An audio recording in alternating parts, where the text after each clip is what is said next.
What's up, everyone? My name is Austin Frangoules, and I'm starting a new podcast called Totally Transparent. I'm really doing this so people can actually pick my brain, but not just my brain, be able to pick the brain of others.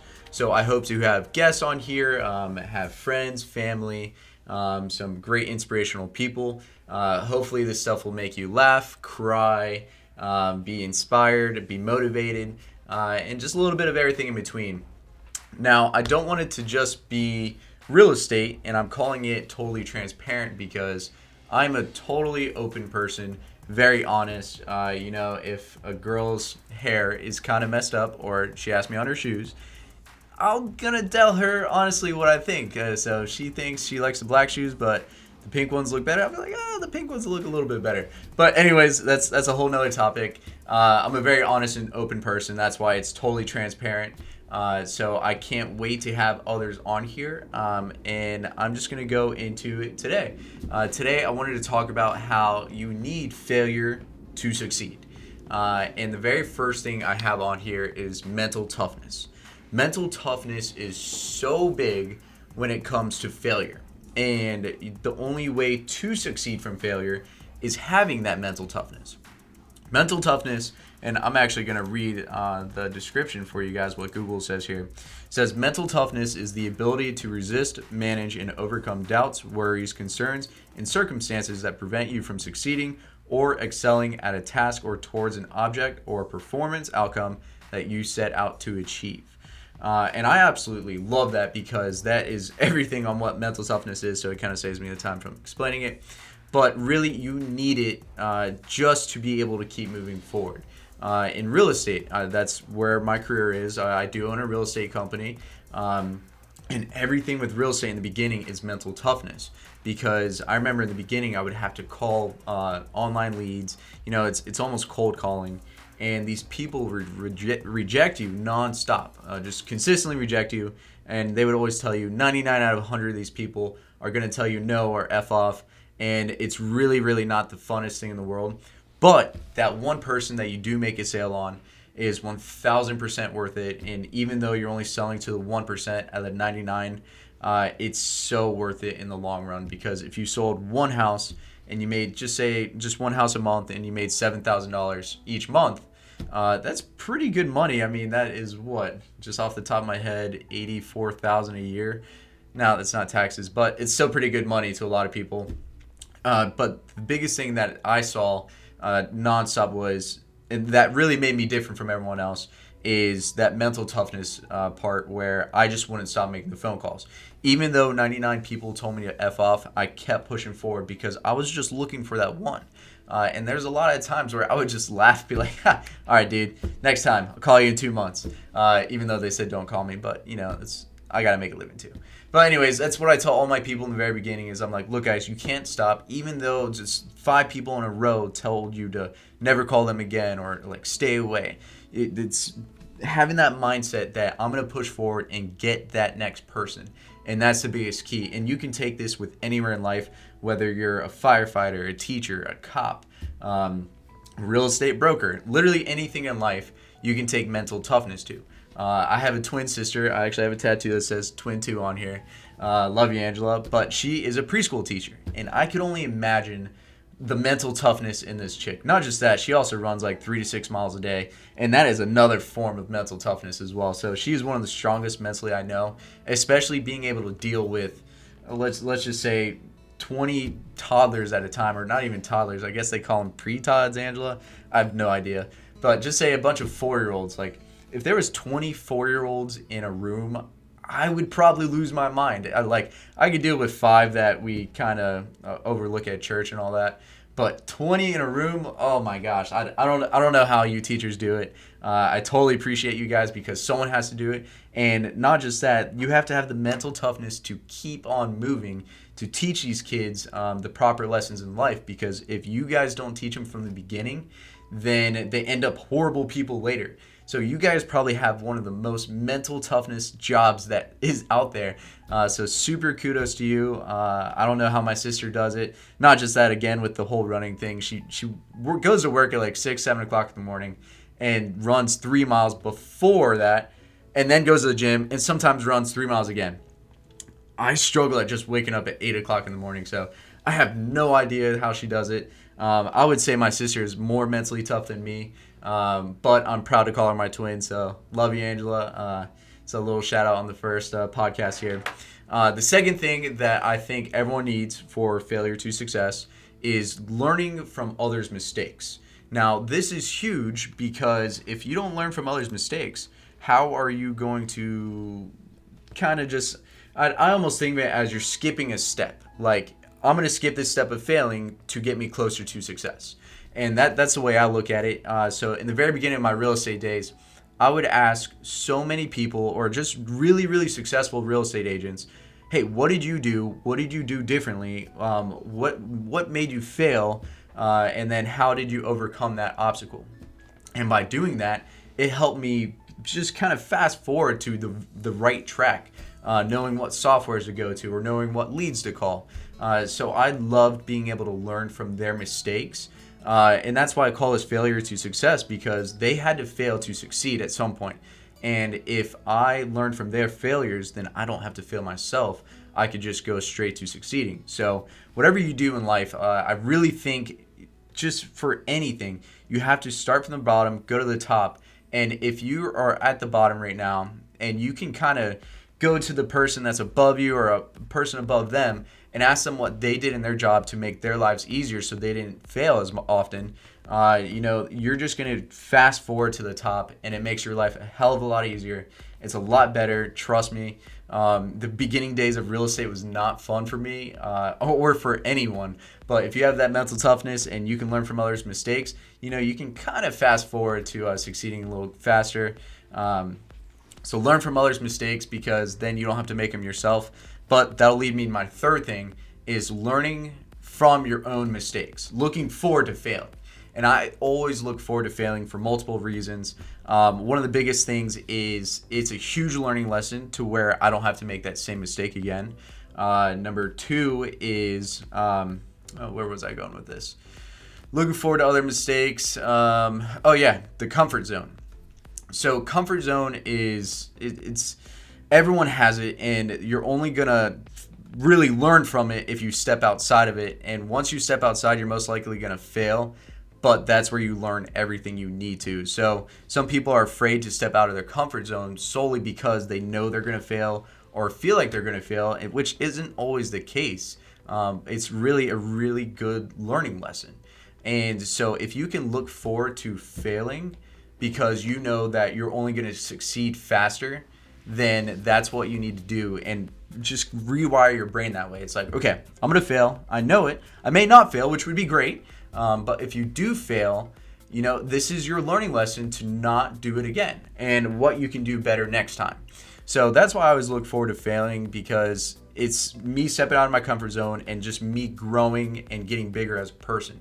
It's expanding my mind and then teaching me new things on how to go about life.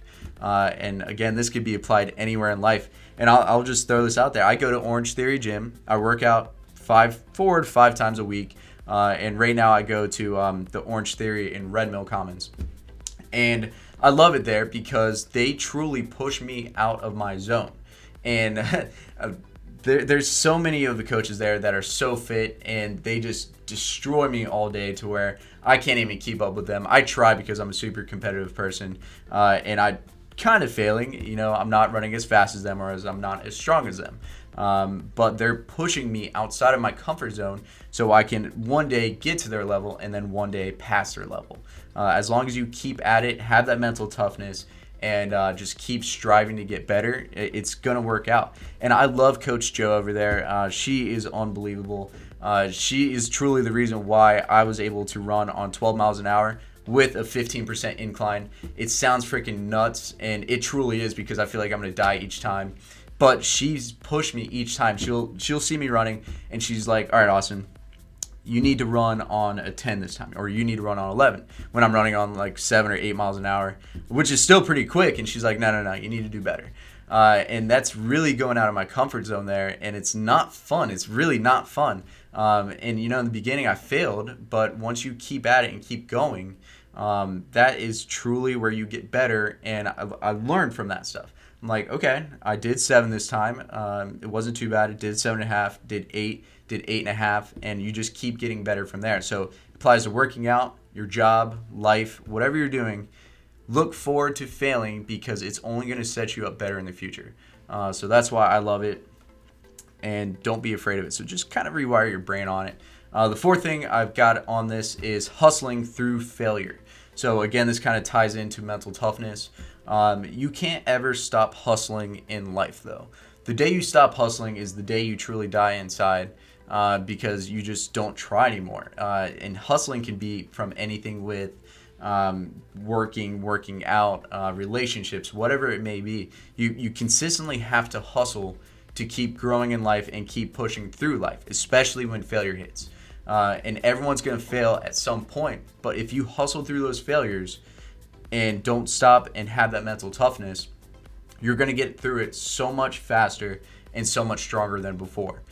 So I nonstop hustle, no matter what I'm doing, whether like right now I'm in the process of working on my walk-in attic inside my house.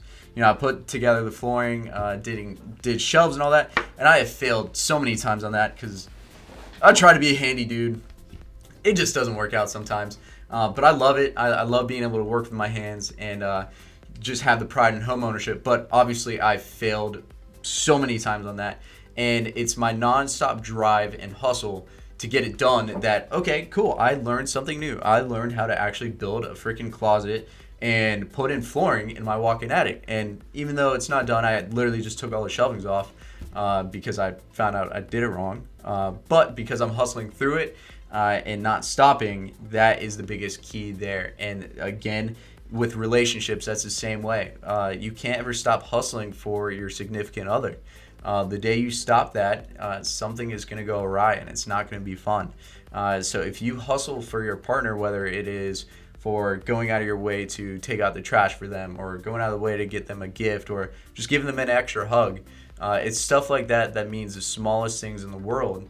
And really, that's just giving extra hustle or extra effort during the day. So whatever it may be, you can't ever stop hustling because the day you stop hustling, it's not going to be good. But if you do always hustle, then life does end up pretty well and it is nice. And again, everything just gets better. And the fifth thing I have on this is never taking no for an answer from failure. So again, you're going to fail in life, no matter what it is, where it is. I've failed so many times in my life, and I try not to show my failures because I guess some sort of pride. And I try to not show that stuff affects me and my brain and all that. But I use my mental toughness to get through it. But never taking no for an answer is honestly one of the biggest things you can do in life. Especially if you're a salesperson like I am.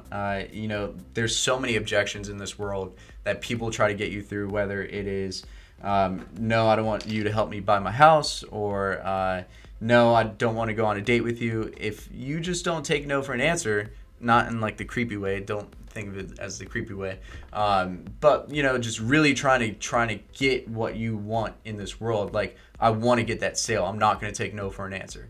And that's the biggest thing. If I don't stop, then eventually I will get my way. And it may not happen today. It may not happen tomorrow. It may not happen in a month from now. With real estate, I had so many no's for maybe the first 3 months. And that's me calling every day. And I always love this example. I used to work 40 hours a week, maybe 50, 60 hours a week, not get paid, because in real estate, you don't get paid until you close on a house. And then it was like 3 months until I had my first closing check. So I was basically working for free for 3 months. But because I didn't take no for an answer, kept on those people nonstop, and sometimes it took months, sometimes it took years. But ultimately, I would get a sale maybe once, twice, sometimes 3, 4 times every month. And because of that, real estate ended up being very, very successful for me. But it was just never taking no for an answer. Especially with relationships, it's the same exact way. If you truly want that girl or guy, you have to do that same exact thing. And again, don't do it in the freaking creepy way. Some people really are. Just don't do it in the creepy way. That's all I can say on that one. But you just got to keep striving in life. Don't take no for an answer, especially if you're a salesperson, and it will work out really well for you. And not just that, like just say if you have a normal job and you're looking for a raise, if you take no for an answer and just keep on pushing and show them why you deserve this raise, then it's going to work out for you at some point. And if not, maybe it's time to consider a new job or a new aspect of life. I don't know, but that is my advice on that. So just don't take no for an answer, and it should work out pretty well. So to recap what I would talk about, it's failure to success. You have to have mental toughness. You have to learn from other people's mistakes. You have to look forward to failing so you can learn from your mistakes. You have to hustle through failure and then never take no for an answer. But again, not in the creepy way. So with those 5 things, I believe you will be super successful in life. It kind of helped me get where I am. I'm 25. I own a real estate company. I've got multiple companies with some partnerships, and it's truly an amazing life. But what's crazy is you can say I'm successful. You can say, oh, look at his house. I still drive my old car from high school, and people joke me about it all the time. But I have had so many failures in my life. And a lot of people don't see them, or they don't see me now today when I had them. So they don't think I went through anything. But, you know, I went through some really, really tough times back in the day, especially through college. I ended up dropping out of college because I just didn't see my time was valuable there anymore. And it's not like I was a failure because of college. You know, I made pretty good grades. I just saw it as a waste of time. And I guess some would say I failed out of college, sure. But went back home and with my mental toughness and hustle, kept driving to just strive to be better and better no matter where I was going. I had no idea what I was doing. I had no idea where I was going. I didn't know I'd end up in real estate, eventually owning my own real estate company with 30 plus agents. So it is super awesome that where life can take you if you just don't stop, don't take no for an answer, nonstop hustle. I've really only been in the real estate industry almost 5 years now, about 4.5. Sold over 100 houses. It has been an awesome time. I love what I do. It feels amazing. I don't ever feel like I'm at work. But again, that failure led to my success. And if it wasn't for those failures and learning from other people's failures, then I would not be where I am today. And that's where I try to teach a lot of people today is like, hey, look, learn from my mistakes. This is what I did. This is what makes me successful. And this is what could help you be successful. But everyone's got to eventually create their own path. So just learn from your failures and what doesn't work. Then learn what does work for you and then kill it on that. And one of my favorite examples is my buddy Dan. He's one of my agents. He is truly phenomenal at what he does. And I remember meeting him a couple years ago just because he was a really, really great guy. You could just tell he's going to be someone who's successful in the future. And we had coffee at Roast Rider right over in Hilltop. And it was just cool getting to know him. Cool to see where his path was going to lead. And now that he's one of my agents, it's truly an honor to have him because that dude went from having 0 sales in real estate to being one of our top producers at our entire company in just a matter of 2 years or so. So anyone can do it in this world. I'm even going to give Heather a shout out too. Heather's one of my agents who just nonstop every day in the office, hustles, grinds, doesn't take no for an answer. And yes, she has failed. Yes, Dan has failed. Yes, I have failed.